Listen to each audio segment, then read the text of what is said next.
میں حضور کے صحابی ہے حضرت عبداللہ ابن عباس، نبی کریم علیہ السلام کے چچا زاد بھی مسجد نبوی شریف کے اعتکاف بیٹھے ہوئے حضور کے روضہ انور کے پاس ایک شخص مسجد شریف لے آ کے بیٹھا تو وہ بڑا پریشان تھا۔ حضرت عبداللہ ابن عباس رضی اللہ تعالیٰ عنہ اس سے فرمانے لگے کیا بات ہے پریشان لگتے؟ یہ بیتی شریف میں امام البیتی نے اس نے لکھا ہے۔ انہوں نے کہا میں مقروض ہوں اور مجبور ہوں، میرے پاس قرض چکانے کے پیسے نہیں ہیں،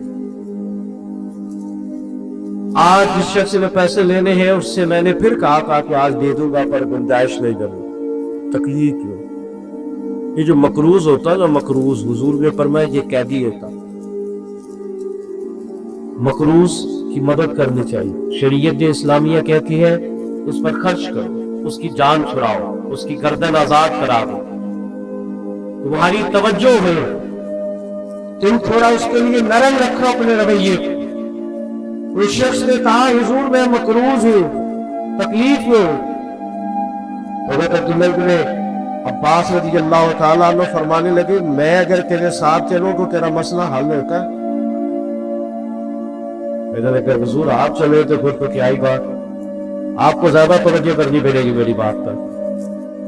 حضرت عبداللہ ابن عباس نے جوتے پہنے اور مسجد سے باہر آ گئے۔ وہ شخص میں نے کہا حضور ٹھہریے ٹھہریے ٹھہریے، آپ تو اعتکاف میں۔ آپ فرمانے لگے مجھے بھی پتہ ہے میں اعتکاف میں، دیکھو حضور اعتکاف چھوڑ کے آ گئے۔ حضرت سیدنا عبداللہ ابن عباس فرمانے لگے مجھے اس روضہ اطہر میں لیٹے ہوئے محبوب کی بات یاد آئی ہے، کریم رسول نے فرمایا تھا اور زیادہ دیر نہیں گزری میں نے اپنے کانوں سے سنا کہ نبی کریم نے فرمایا اگر تو کسی کی ایک مشکل آسان کرے گا اللہ 10 اعتکاف سے زیادہ ثواب عطا کرے۔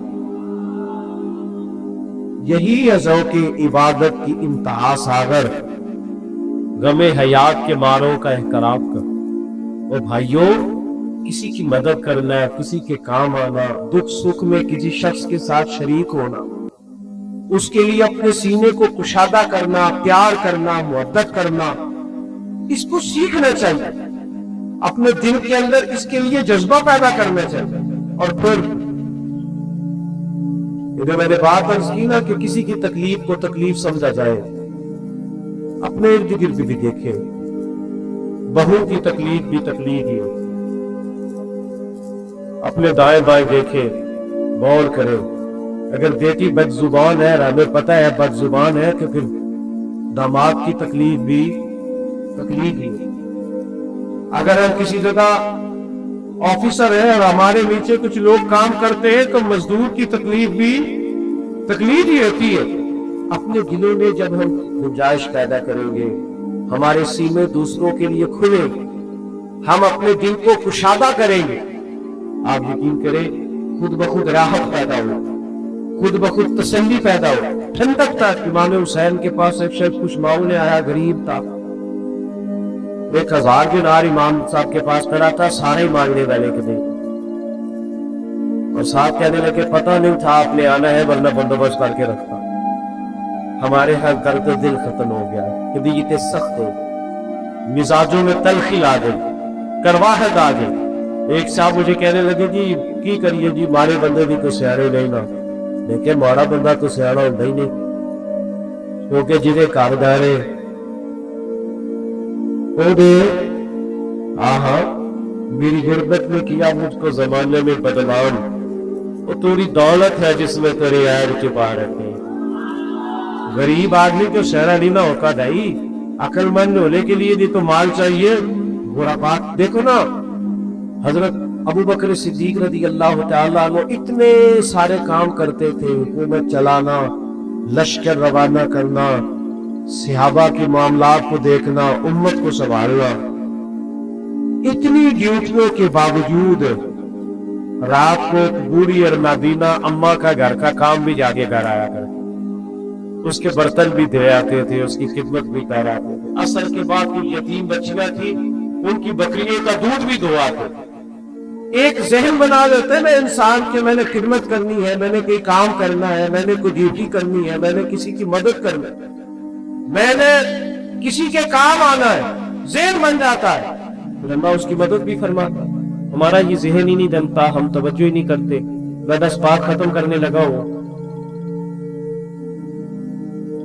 ہمارے گھروں کے اندر جو لوگ موجود ہیں نا، گھروں کے اندر آپ کو پتہ ہے